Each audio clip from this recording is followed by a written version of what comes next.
To other stories now, the United Nations top humanitarian official today said attacks in Ukraine's energy infrastructure have left millions of people without access to heat, electricity and water, adding another dangerous dimension to the humanitarian crisis caused by the war.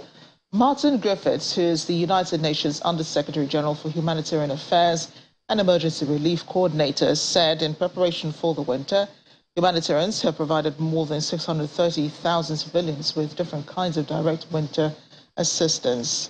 A scale of the destruction of the electrical and heating infrastructure in Ukraine, Griffiths says, requires the international community to enhance its support to the government of Ukraine beyond what they can provide. Well, Russian Ambassador Vasilina Benzia has told the Security Council the Ukrainian people are being used by the West and the criminal Ukrainian regime as cannon fodder. He says the fact that the West is not interested in a political diplomatic settlement of the Ukrainian crisis, being confirmed by the results of the NATO Council meeting on the 29th and 30th of November in Bucharest by expanding deliveries on weapons to Ukraine. The West is confirming its desire not only to have a further escalation of the conflict, but to destabilize the situation in Europe. Well, NATO Secretary General Jens Stoltenberg says Russia is trying to have some kind of freeze of this war with Ukraine in order to prepare for a bigger offensive next spring. It was making the remarks in an interview with the Financial Times Global Boardroom. Stoltenberg said the Russian military will try to regroup, repair, recover ahead of such an attack. He expressed support for the Ukrainian right for self-defense. Asked if the conditions for a peace agreement between Russia and Ukraine were met, Stoltenberg said they were not because Russia has shown no sign of engaging in negotiations which are respecting the sovereignty and the territorial integrity of Ukraine. Russia launched its special military operation in February, saying Ukraine's close ties with the West pose a security threat. Kyiv and its allies say the invasion was a legal war of aggression. Well, tens of thousands of people have died in the war, including at least 6,700 civilians, accounted by the United Nations. Russia denies intentionally targeting the civilians or committing atrocities on occupied territory. What we see now is that Russia is actually attempting to try to have some kind of freeze of this war, at least for a short period of time, so they can regroup, repair, recover, and then try to launch a bigger offensive next spring. So what we do is that we support Ukraine in their right for self-defense. Ukraine is defending their own country, and NATO allies and partners are providing unprecedented support to those efforts by the Ukrainians.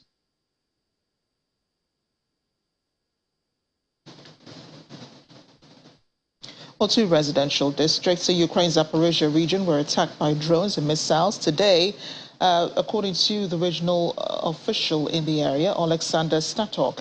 Two houses in the district were completely destroyed after the attack. Emergency crews began working to clear the destruction. Local residents standing by expressed relief at surviving the strike. Local residents told the news media that many had not slept well since the invasion began in February. When asked if they were scared, they said they were very frightened with the latest attack. The Zaporizhia region, one of the several frontline areas, has suffered severe missile attacks since the beginning of the invasion in February. Russia has repeatedly denied targeting civilian areas after launching what it called a special military operation in Ukraine. Well, President Vladimir Putin says Russia's war effort in Ukraine might be a long process, but despite mounting fears within Russia, the Kremlin might draft another wave of fighters. He says that as of now, there's no need to mobilize more troops.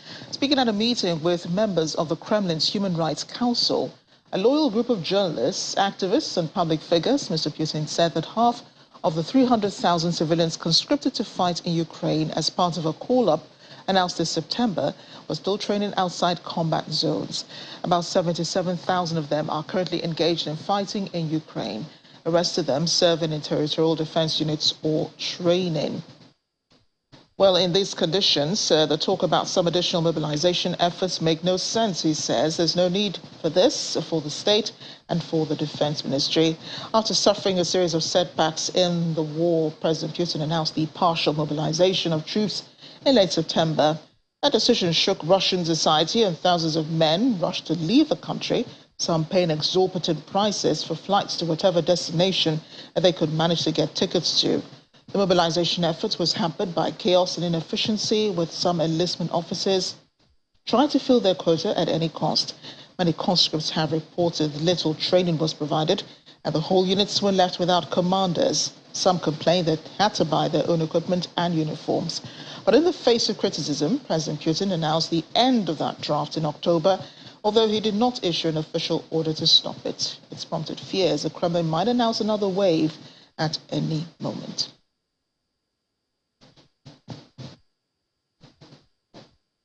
And back in Ukraine, firefighters in the central Donetsk region were put out by a blaze in Kerty Rynok, which was hit during the latest shelling of the city on Tuesday.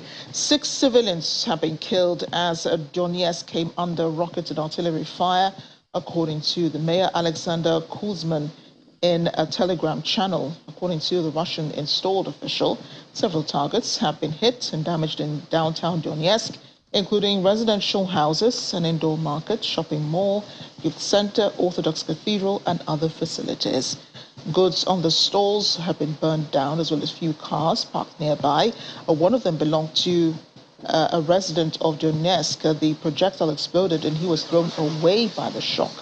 A customer of a shopping mall killed by shelling was seen lying on the floor. We do have to warn you, some of the pictures might be really hard to watch. Another casualty occurred in the Donetsk City Youth Center. Its director explained the man was a center employee. The staff was at their working places when the blast killed one of them. Among those killed also was a deputy of the self-proclaimed and incorporated in Russia Donetsk People's Republic Parliament, Maria Pirogova, according to local authorities.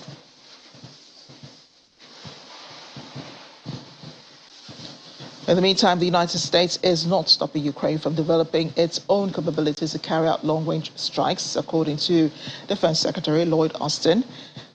He, joined by Australian officials and Secretary of State Antony Blinken, said the United States had spent well over $19 billion in providing security assistance to Ukraine and asked partners to join in procuring military aid for the country. A third Russian airfield was set ablaze on Tuesday by a drone strike, just a day after Ukraine demonstrated an apparent new ability to penetrate hundreds of kilometers into Russian airspace with attacks on 2 bases. Officials in the Russian city of Kursk, around 90 kilometers north of the Ukraine border, released pictures of black smoke above an airfield on Tuesday in the early hours after the latest strike. The governor said an oil storage tank had gone up in flames, but there was no casualty. On Monday, Russia did say it hit hundreds of kilometers from Ukraine, but what he said were Soviet-era drones at Engels Air Base, home to Russia's strategic bomber fleet, and in Ryazan, a few hours' drive from Moscow. Ukraine has not claimed responsibility for the strikes, but nonetheless has celebrated them. Strike upon strike coming from Russia, and now trying to take out the civilian infrastructure that is allowing people to have heat, to have water, to have electricity, what we've called weaponizing winter. That is the daily and nightly reality in Ukraine. We have neither encouraged nor enabled the Ukrainians to strike inside of Russia, but the important thing is to understand what Ukrainians are living through every day with the ongoing Russian aggression against their country, and our determination to make sure that they have in their hands, along with many other partners around the world, the equipment that they need to defend themselves, to defend their territory, to defend their freedom. China is watching very carefully what's happening in Ukraine, watching very carefully the response of the United States and countries around the world to the Russian aggression. And what they've seen are countries coming together in extraordinary ways to make sure that Ukraine has what it needs to defend itself, to put tremendous pressure on Russia to end its aggression, and as well to make sure that, in the case of NATO, we're strengthening our own capacity to defend ourselves in case that aggression were to spread. Is the U.S. working to prevent Ukraine from developing its own long-range strike capability?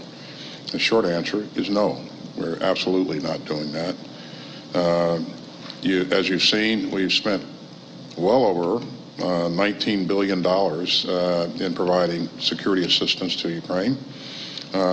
We have, in addition to that, engaged allies and partners routinely to get them to provide assistance as well, security assistance as well.